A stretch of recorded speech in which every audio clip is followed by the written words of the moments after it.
nosso tema de hoje é nacionalidade. Então, a gente vai falar sobre as noções iniciais gerais de nacionalidade. Vocês gostam muito do tema nacionalidade. A gente vai solucionar as questões relacionadas aos primeiros passos da nacionalidade.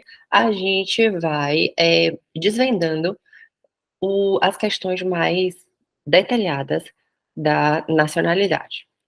Então, eu vou começar explicando o material para vocês. O nosso material, ele traz tanto a parte inicial do direito material de nacionalidade, e aí eu explico para vocês como vocês devem fazer o estudo e as noções gerais da nacionalidade, e nos materiais seguintes a gente começa a visualizar mais dicas aprofundadas e mais dicas práticas. Então vamos lá para as questões gerais de nacionalidade. Nacionalidade é sempre um tema que vocês gostam bastante.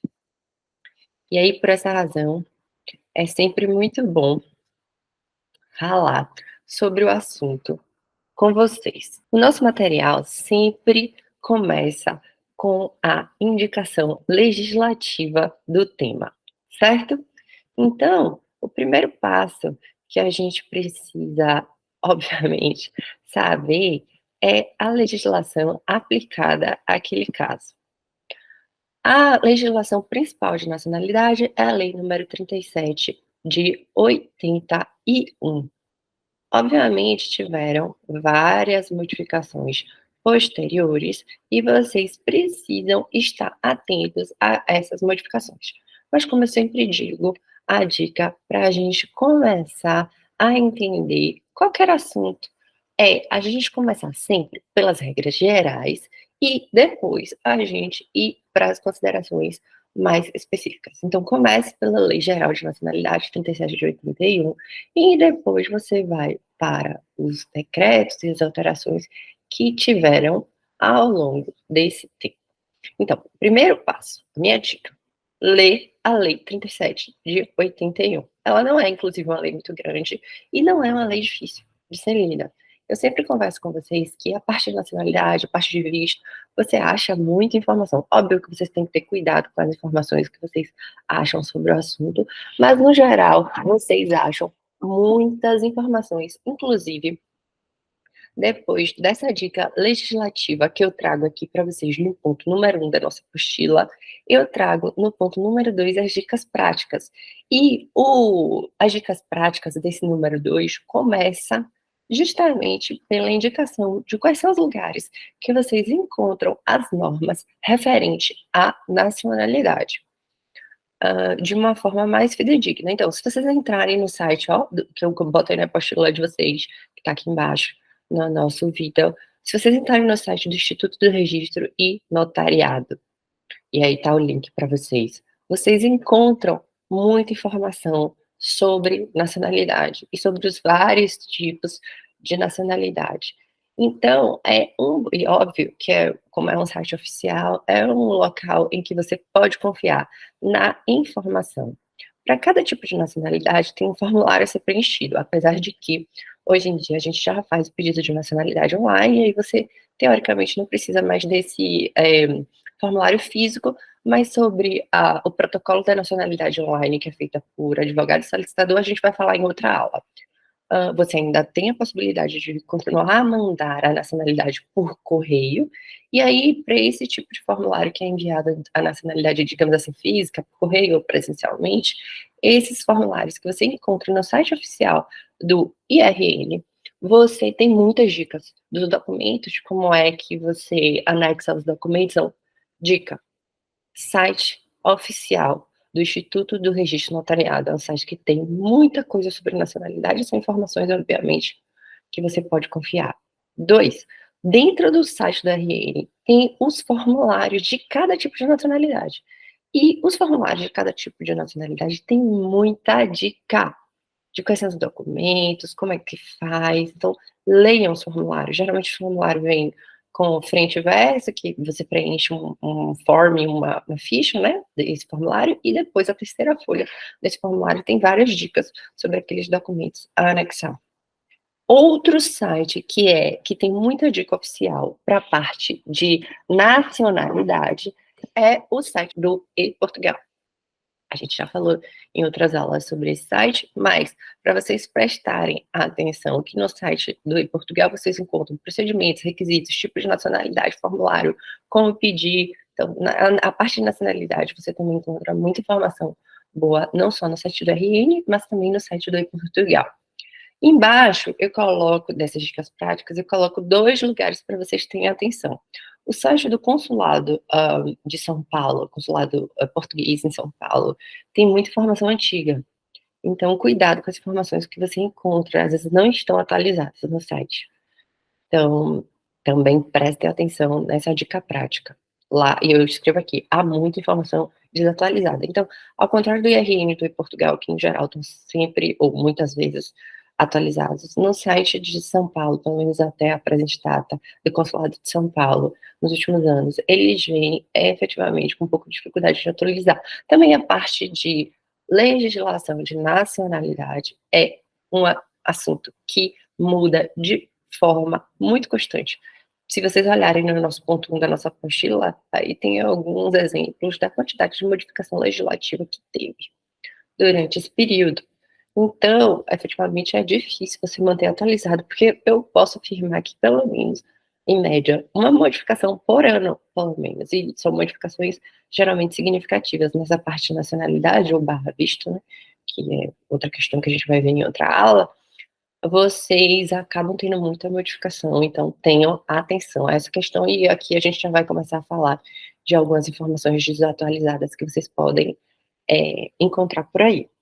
Então, também por ter muita legislação, é importante que vocês comecem pela legislação principal, mas entendam que existe a necessidade de, depois que vocês tiverem uma noção das características gerais de nacionalidade, vocês começarem a tecer mais considerações sobre as modificações e sobre as demais legislações que vieram após essa legislação 37/81. A outra dica que eu dou, a última dica prática que eu dou é o site da VFS, que eu também, para muita coisa, eu recomendo, por exemplo, checklist de visto, ele é para visto, no geral, ele tem as informações referentes a visto. Então, para vocês que estão começando, não confundam visto com nacionalidade. E no site da VFS, a gente precisa efetivamente estar atento que as informações são voltadas para quem quer solicitar visto, para quem quer checklist da parte de visto e afins. Então, são coisas diferentes, eu faço essa observação, que no começo a gente confunde um pouco. Um outro ponto inicial que a gente precisa entender de nacionalidade é a diferença, gente. Para quem é advogado, a gente precisa ter essa diferença clara na nossa cabeça. É uma diferença entre nacionalidade e cidadania. Nacionalidade, como eu botei aí, quando você pertence a um Estado-nação. Muitas vezes um Estado-nação, país, né? E não se confunde com cidadania. Você pode ser nacional, ser cidadão, você pode ser cidadão sem ser nacional. E uma parte de ter os exercícios, a possibilidade do exercício da cidadania sem ter a nacionalidade, é o caso muito famoso do Estatuto da Igualdade dos brasileiros aqui em Portugal e dos portugueses lá no Brasil. Então, Brasil e Portugal, eles têm um acordo entre os dois países, e os portugueses que estão a morar de forma legal, ou seja, têm autorização de residência no Brasil, e os brasileiros que têm autorização de residência aqui em Portugal, eles podem pedir o Estatuto da Igualdade para ter acesso, por exemplo, ao cartão cidadão e acesso aos direitos e deveres decorrentes do exercício da cidadania. E aí, por essa razão, eles podem ter acesso a outras questões, para além do que a autorização de residência permite, a outros direitos e outros deveres, para além do que a autorização de residência por si só permite, e assim, por essa razão, eles conseguirem exercer direitos e deveres da cidadania, do exercício da cidadania. Então, por exemplo, para ficar mais claro, depois que a gente fala essa parte teórica, a gente tenta trazer uma noção mais profunda e mais prática para vocês do que essa teoria inicial traz. É muito comum que se peça o Estatuto da Igualdade aqui em Portugal para os estudantes em Portugal. Se você tiver a autorização de residência, depois você solicitar o Estatuto da Igualdade, você consegue solicitar perante as universidades aqui de Portugal e outros cursos, né? Por exemplo, os cursos técnicos e afins, o pagamento da mensalidade, que aqui eles chamam de propina, da mesma forma que os portugueses. Então, vamos lá. Os portugueses, eles pagam uma propina, uma mensalidade de universidade muito menor do que os estrangeiros. Então, os estrangeiros pagam, digamos assim, de forma agravada, ou seja, maior. Se você tem autorização de residência e consegue o Estatuto da Igualdade, você consegue pedir perante a faculdade que você pague o mesmo ou seja, que você tem o mesmo direito de um português. Você pague a mensalidade proporcional a um português. Então, presta atenção, nesse caso você ainda não é português. Você ainda não tem a nacionalidade, ou, para ficar ainda mais claro, mas é uma forma técnica de se falar, mas clareia na sua cabeça, você não tem o passaporte português, você não é nacional português. Mas você tem o estatuto, você tem a autorização de residência, e aí você deu um passinho a mais, chamado Estatuto da Igualdade. Através do Estatuto da Igualdade, você pode pedir o cartão cidadão. Com o Estatuto da Igualdade, com o cartão cidadão, você consegue ter acesso a alguns direitos que o cidadão português tem, como, por exemplo, esse caso do pagamento de uma mensalidade, aqui chamada de propina de universidade, mais benéfica. Então, você não é nacional, mas você começa ainda, né, porque depois de 5 anos morando aqui legalmente, você pode pedir nacionalidade, você ainda não é nacional, você ainda é brasileiro com autorização de residência, mas você consegue ter acesso ao exercício de alguns direitos e deveres de cidadania. Inclusive, com o Estatuto da Igualdade, você consegue, se você tiver mais de 3 anos, você consegue começar a votar aqui em Portugal, se assim você desejar. Você consegue ter acesso a outras questões, para além desse exemplo que eu dei das universidades, fazer concursos públicos e afins. Então, é importante que vocês tenham isso em mente. Nacionalidade é quando você pertence àquela nação, você é nacional daquela nação. E cidadania é quando você exerce direitos e deveres naquele território, por exemplo. Então, vocês precisam começar a treinar a não falar dupla cidadania, que tecnicamente não é o correto, é dupla nacionalidade, ou mais de uma, né? Nacionalidade, mais de duas, né? Nacionalidades. Então, é a primeira observação que eu faço nesse sentido. Eu vejo alguns colegas, inclusive, que estão começando na área a misturar um pouquinho esses termos e falando de uma forma estritamente técnica, não está correto. Certo? Nacionalidade, cidadania. Importante. Essa primeira noção. O próximo ponto que eu quero trazer para vocês é a questão da forma de obtenção de nacionalidade portuguesa. A obtenção da nacionalidade portuguesa, ela pode ser feita por atribuição, como eu trouxe aí no ponto 4, ou por aquisição. Se a gente for falar de atribuição, eu me lembro que lá na época da faculdade eu fui gravar isso, eu tinha um professor muito bom de DIP, né, Direito Internacional Privado e afins, e ele ensinava a gente muito, e público, né, Direito Internacional Privado e Público, obviamente, ele ensinava a gente muita coisa, e eu lembro que para eu gravar isso, eu gravava assim, você atribuído alguma coisa que você já tem, e você faz a aquisição de algo que é novo para você. E aí, até hoje, tem muitos anos que eu dei essas matérias, e até hoje, para mim, não foge da minha cabeça. Se isso ajudar vocês, ótimo, porque é importante vocês entenderem quais são as formas de obter a nacionalidade, porque a forma de obtenção da nacionalidade, que é o procedimento de obtenção da nacionalidade, ela vai interferir nas consequências da nacionalidade. Se ela vai ter efeitos, e isso é uma das principais questões, desde a origem, ou se ela vai ter efeitos dali para frente, né? Por isso, é importante ter noção as formas de nacionalidade, por atribuição e por aquisição. Por atribuição, é aquela nacionalidade que você adquire lá na origem, né? Então, quando você adquire, então, mesmo que você peça uma nacionalidade com 20 anos e a forma da nacionalidade for a forma de atribuição, os efeitos vão ser gerados desde lá da origem. Se você for pedir uma nacionalidade por aquisição, os efeitos daquela nacionalidade, os efeitos estão dali para frente. Então, esse é o principal ponto que a gente precisa ter em mente do que é um e do que é outro. Aí eu trago aí para vocês, a forma de obtenção de nacionalidade pode ser através da atribuição e da aquisição. A forma interfere sim nas características e consequências jurídicas da nacionalidade, como, por exemplo, a possibilidade ou não de transmitir o direito aos descendentes e dão origem à nacionalidade originária e derivada, respectiva. A gente vai chegar já já nesse outro ponto.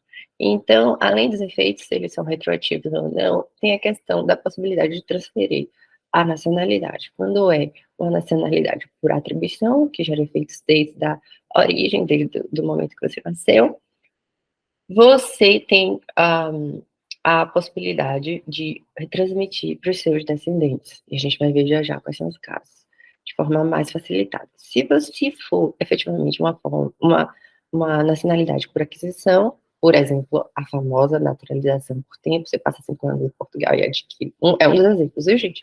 Mas a gente vai ver outros. Você adquire a nacionalidade daí para frente. Isso significa que você vai ter mais dificuldade, provavelmente não vai conseguir fazer a transmissão da nacionalidade para os seus descendentes. Então, destrinchando os conceitos iniciais de nacionalidade por atribuição e nacionalidade por aquisição. Eu ratifico tudo que eu estou falando aqui para vocês, está aí na sua apostila. Então, aquele que obteve a nacionalidade na forma de atribuição tem a chamada nacionalidade originária. Então, a forma é por atribuição ou por aquisição. Daí, eles geram duas espécies mais conhecidas de nacionalidade, que são as nacionalidades originárias, que vêm desde a sua origem, mesmo quando você peça com 20 anos ou 30 anos, ele vai retroagir até a data do seu nascimento e efeitos, por isso a espécie é nacionalidade originária, e a outra forma, que é a aquisição de nacionalidade, ela vai gerar uma outra espécie de nacionalidade, que é a nacionalidade derivada. Uma das nacionalidades derivadas é a nacionalidade por naturalização, que a gente conhece bastante. E essa gera efeitos a partir do momento que você faz o pedido. Ela não retroage ao seu nascimento. E aí você tem mais dificuldade, como, por exemplo, transmitir aos seus descendentes. Essa é a principal consequência. Então, vocês têm que entender forma, atribuição e aquisição, e, digamos assim, espécies. Originária, de nacionalidade, que é ligada à atribuição, e derivada, que é relacionada à aquisição. E aí, a gente começa a dar outros passinhos, para além dos passinhos iniciais. Quais são os próximos passinhos que a gente precisa dar com relação à nacionalidade? Os próximos passos que a gente precisa dar com relação à nacionalidade é o seguinte: a nacionalidade originária, eu falo de novo, porque até a gente gravar, a gente tem que ficar repetindo. Forma de obtenção de nacionalidade por atribuição. Então, os tipos. E o outro tipo é a derivada.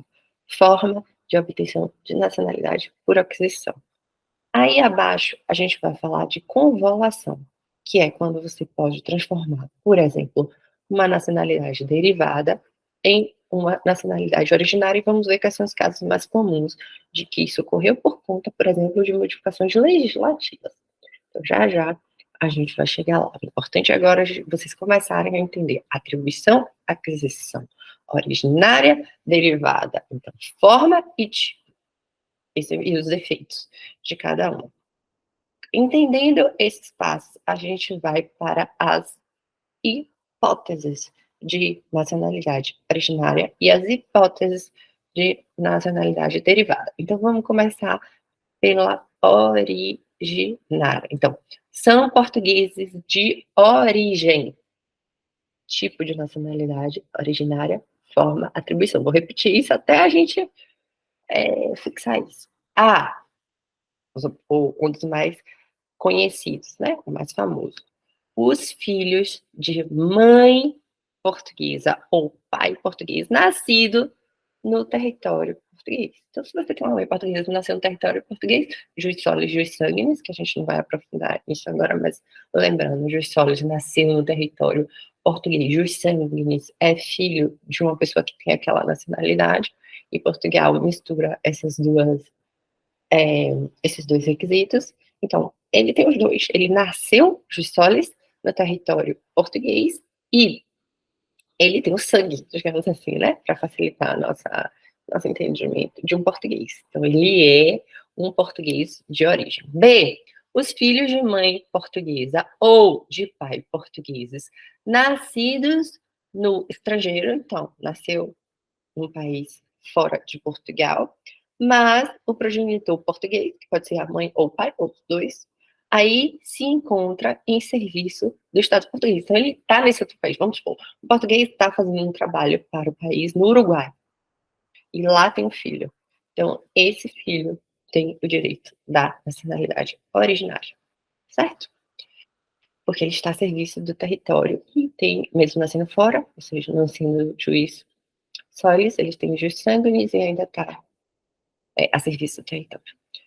O outro ponto de nacionalidade originária é os filhos de mãe portuguesa ou de pai português nascido no estrangeiro, de novo, não nascido em Portugal, não tem jus solis, se tiverem o seu nascimento inscrito no registro civil português ou se declararem que querem ser portugueses. E aí a gente vê que Portugal efetivamente dá um valor significativo à parte de ser filho, de juiz sanguinis, da questão de ser filho de português, ter ascendentes portugueses, então nasceu no estrangeiro e fez a inscrição no registro civil Portugal ou declarou que quer ser português, você também consegue a nacionalidade portuguesa, preenchido, obviamente, determinados requisitos.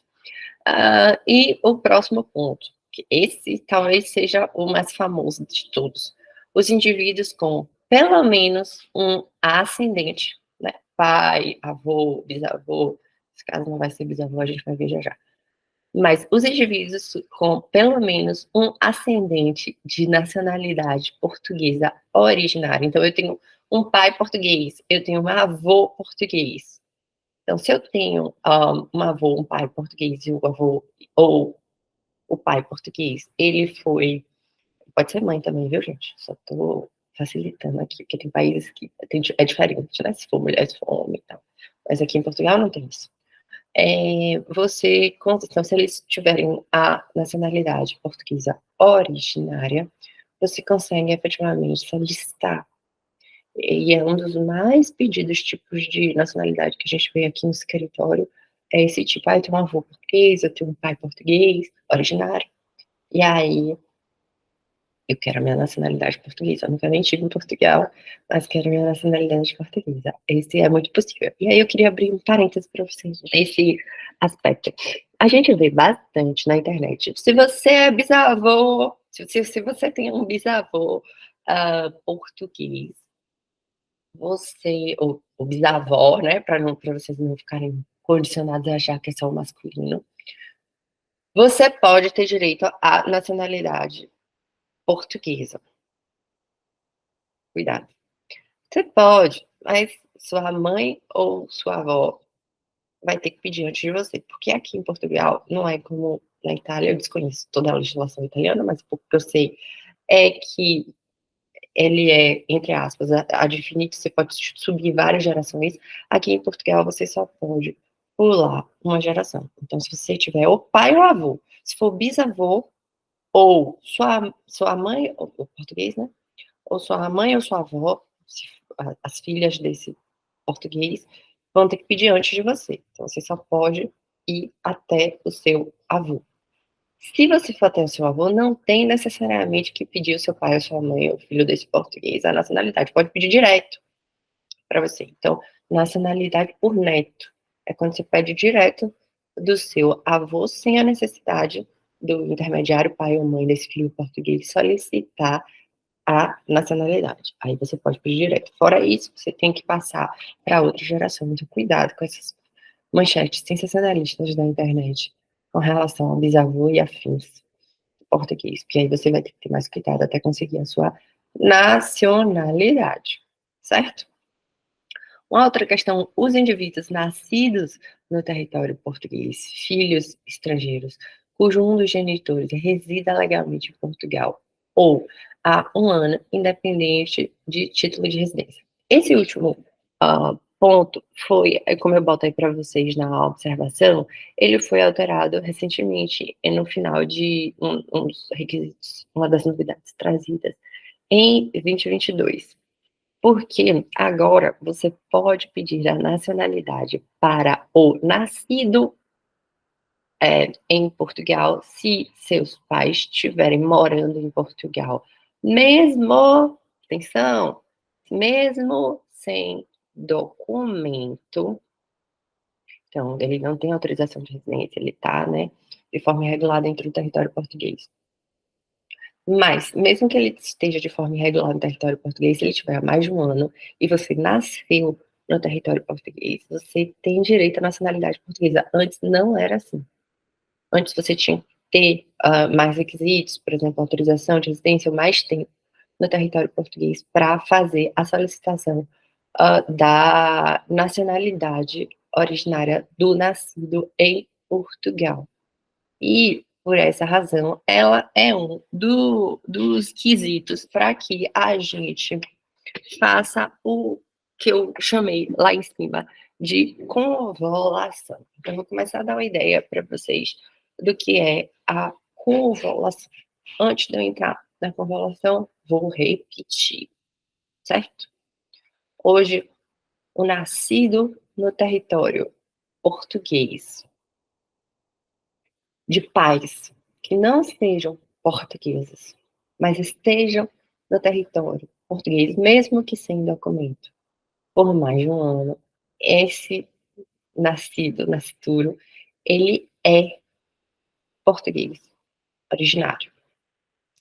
Se os pais não tiverem documentos, autorização de residência, você precisa, como eu botei aqui, ó, dica, quando os pais vivem irregularmente há um ano no momento do nascimento da criança, é imprescindível comprovar esse tempo de um ano por todos os meios possíveis. Eu boto todos os meios possíveis, não significa que você tem que ter todos cumulativamente, mas junte todos os comprovativos que você puder. Né? Eles não são cumulativos, ou seja, você não precisa ter todos, um a um, mas quanto mais você demonstrar, mais facilita a questão da regularização do seu filho português originário. Aí eu botei algumas dicas: manifestação de interesse, contrato de trabalho, inscrição no centro de saúde, NIF, IRS, tudo isso é contribuição social, por segurança social, contrato de arrendamento atestado. Então, são dicas práticas de se você teve um filho aqui em Portugal e você está sem documento e quer que ele tenha a nacionalidade originária, tente juntar o máximo que você puder de documentos para que você consiga ser deferido a nacionalidade originária do seu filho, né? Para que você consiga a nacionalidade originária do seu filho. Então, dito isso, eu vou voltar ao assunto convolução. O que é convolução, Carol? Como eu disse, essa regra de ser português originário a partir do nascimento, mesmo que seus pais não tenham documentos, sejam estrangeiros e não tenham autorização de residência aqui em Portugal, ela é desde 2022. Então, obviamente, existiram portugueses nascidos no território português com os pais sem autorização de residência, que antes de 2022 tiveram a nacionalidade portuguesa, pelo nascimento nessas condições, mas tiveram a nacionalidade portuguesa derivada, não a originária. E aí, por essa razão, depois que veio a lei, eles se encaixaram nesse requisito dos pais estarem aqui à época do nascimento deles, mesmo que sem documento, e tiveram a possibilidade de transformar, de modificar a sua nacionalidade de nacionalidade derivada para nacionalidade originária. Então, na época deles, digamos assim, do nascimento deles, os pais não tinham requisito para uma nacionalidade originária, mas eles tinham uma nacionalidade derivada. E aí, depois, com a modificação de 2022, eles se encaixaram na nacionalidade originária. E, por essa razão, eles fazem, diante da conservatória, o procedimento de convolução, que é a transformação da nacionalidade derivada para a nacionalidade originária. E isso é muito importante, esse procedimento de convolução. Ele é muito importante porque, como eu acabei de mostrar aí para vocês, as nacionalidades, elas geram efeitos distintos. O principal, que as pessoas ficam mais atentas, é a possibilidade de transmissão para os seus descendentes. E aí, dessa forma, a transformação de uma nacionalidade derivada para uma nacionalidade originária, ou seja, o procedimento de convolução, de transformação, ele se faz muito pertinente, que vai trazer mais direitos àquelas pessoas. Uma outra questão, por exemplo, é que existem alguns cargos, como é no Brasil, a gente sabe, que só podem ser exercidos por portugueses originários, como o cargo de presidente da República. Isso, inclusive, é um dos pontos em que dificulta nós, que somos brasileiros e somos portugueses naturalizados, a terem acesso ao concurso público relacionado, por exemplo, à magistratura. O juiz aqui pode substituir o presidente, assim como é no Brasil, a STF, né? Porque até chegar lá, pode substituir o presidente. Por essa razão, eles bloqueiam o acesso ao cargo de juiz por essa possibilidade para quem não é português originário. Então, tem várias questões que são relacionadas, por isso, à necessidade de convolução. Uma outra questão de convolução, ou seja, a possibilidade muito famosa de troca da nacionalidade derivada pela originária, era que antigamente a nacionalidade tirada através de um avô originário português, que a gente viu aí, era também uma nacionalidade derivada. E aí, recentemente, não lembro exatamente quando, modificou para ser também uma nacionalidade originária. Então, tem muitos netos de português que têm também o direito a essa modificação, certo? São as hipóteses mais famosas. Continuando, os portugueses originários, os nascidos em território português, que não tenham outra nacionalidade, esse é um procedimento muito pouco comum, mas tem, ou seja, aqui no escritório a gente pega muito pouco caso nesse sentido. Os netos cujo avô ou avó não tenham perdido a nacionalidade portuguesa. Isso também a gente pouco pega, porque se geralmente se encaixa em outra. Então, feito as primeiras considerações sobre a nacionalidade originária, é importante ler, reler, rever, a gente vai agora para a nacionalidade derivada, forma aquisição. Então, vamos lá. Aquisição da nacionalidade, a nacionalidade derivada, ela se apresenta em algumas formas mais específicas. Se você for ler a lei de nacionalidade, você consegue ter uma boa visão desse tipo. Então, os filhos menores ou incapazes de pai ou mãe que adquirem a nacionalidade portuguesa, os estrangeiros casados ou em união estável há mais de 3 anos com cidadão português, os indivíduos que tenham perdido a nacionalidade por efeito de declaração prestada durante a sua incapacidade e quiseram adquiri-la novamente. Essa é muito pouco comum. Então, vamos ver aqui de forma mais detalhada. Aquisição de nacionalidade por adoção. Esse é um ponto. muito importante, certo? Nacionalidade por aquisição. A parte da nacionalidade derivada, a gente vai ver melhor, antes de eu entrar nas espécies, que não confunda com vocês, não confunda mais vocês. A gente vai ver melhor no próximo vídeo. Então, pausem esse vídeo, pausem não, né? Fechem o vídeo, estudem a parte de nacionalidade originária de uma forma mais profunda e ratifiquem as hipóteses. E aí, na próximo vídeo, a gente vai ver as formas de nacionalidade derivada, certo? Vamos devagarzinho, passinho por passinho, que chegamos lá.